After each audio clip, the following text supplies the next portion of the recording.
Hello, everybody. Welcome back. My name is Stanley J. Targos III, and I'm the host of the Response Able Solution.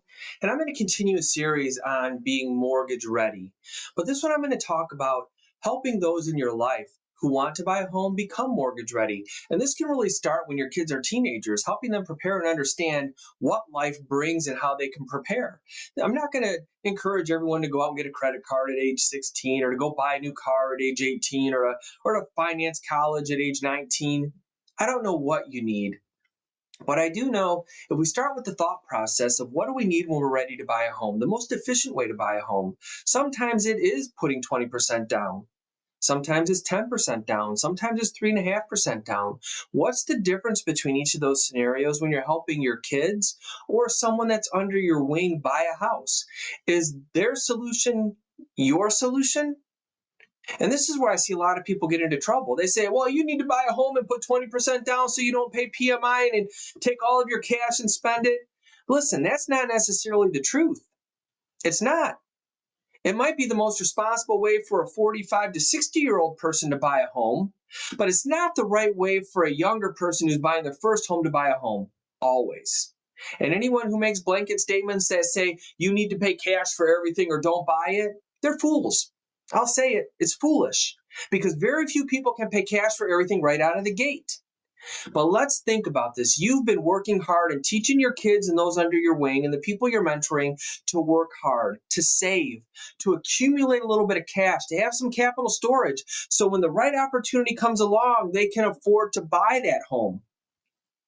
But if they spend all of their cash on a down payment and then buy the home and the furnace goes, the roof goes, they need a lawn update or yard work, they need drapes, they need appliances, they need mattresses. How do they do that? Well, what they normally do is they go out and get an expensive credit card and finance it.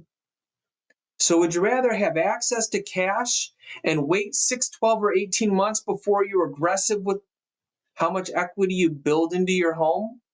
That's probably the right solution because a lot of times when I meet people buying their first home, it's not about 20% down to save PMI. I think that's the wrong discussion. Has anyone seen the movie Moneyball? Great movie. If you remember the premise, it's the whole Major League Baseball was picking their teams based on batting average, and then the Oakland Athletics came out and said, no, it's on base percentage.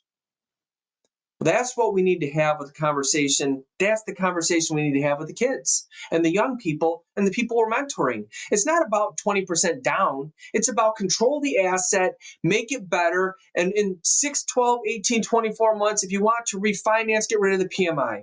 But use your cash flow to make the property better and not put yourself in a position where you're strapped and feeling broke and you can't do anything. Being house poor the minute you buy a house is horrible.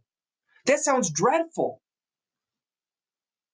But if we help people understand that we're really managing cash flow and putting them in a position to have the proper security and safety net so they can start in a reasonable way, that's a better scenario. And I get it. This is a tough conversation. We all want to do what's right. We all want to be responsible. It's the response able solution.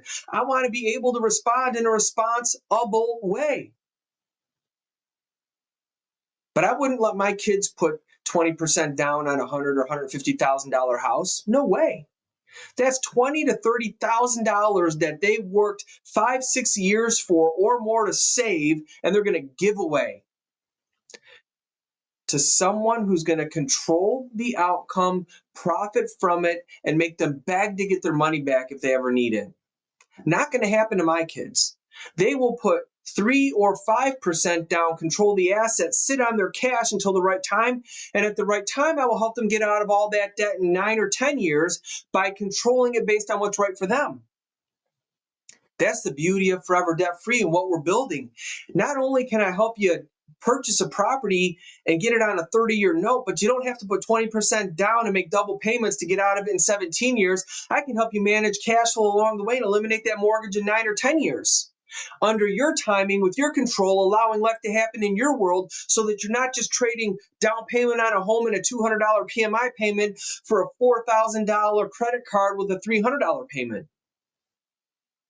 Cash flow management. What's the right way to work for your family? What's the right way to work for the people you're mentoring? What's the right way to work for the people who need to buy a house and get out of your house? So there's many ways to make this happen. I'm not claiming to say that this is the only way, but I get so frustrated when I hear people say, put 20% down so you save PMI and that's the right way to buy a house. No, that's not. I'm sorry. Send a comment and challenge me. I'll gladly respond politely and respectfully.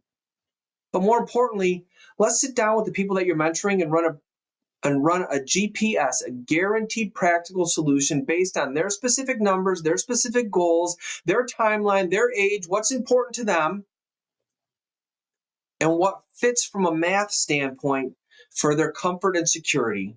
Unless you're willing to bankroll that person that you're mentoring when they get in a bind, probably it's better to put them in the position to be self-sustaining. And self-sustaining is always better. So listen, this is a challenging conversation because there's a ton of different theories and concepts out there. But I believe that God's going to do the work that needs to get done to help people make the right decision in a responsible way.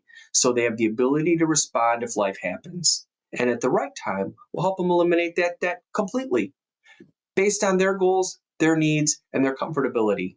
So I hope you have a great day. I hope God blesses your journey, and we'll talk soon.